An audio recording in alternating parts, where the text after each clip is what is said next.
Once we've worked out who, then we can start looking at the next phase. The next thing that we have to do is we then look at phase 2. And phase 2 is where the customer goes into comparison, where they compare the solutions. Now obviously embedded in this is the solution. So they'll be looking at your product, your service, they'll be looking at what you do.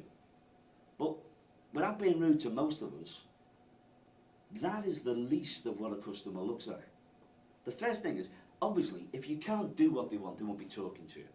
But primarily when we look at a value proposition and we are selling to a value proposition, what we need to be engaged with the customers is the recognition of what their true comparison is.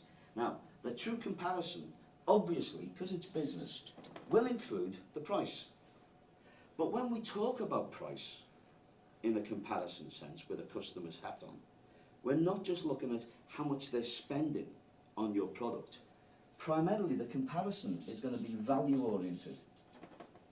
Because every customer you're involved with will not just be looking at how much they're spending, but they're looking at what their return on investment is.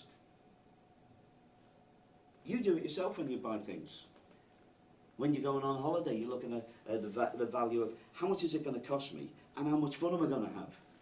When you go and buy a new suit or you go and buy a new car, you're saying, how much is it going to cost me and how long is it going to last? And if you're going to buy clothes, what you might do is you say, how long is it going to last me and how long is it going to look good? So you then put another qualitative element into the quantitative life of the product. That's what your customer's doing every time. So when they look at their relationship with you, they're saying, obviously it's going to cost me because it's a business relationship, but what's my return on this? What do I get back out of this? And then also, in contrast to maybe personal conversations, you're going to find that customers have what we call a TCO.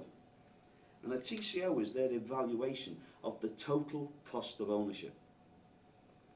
So how much is this going to cost me over the life of owning this product or service?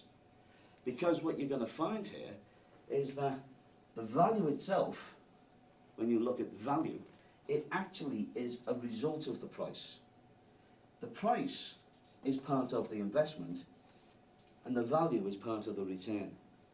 So when you start looking at the total cost of ownership, it always is relating back to the value. Now obviously to get value you always have price. This is the key point of comparison. What is it going to be worth to move to you?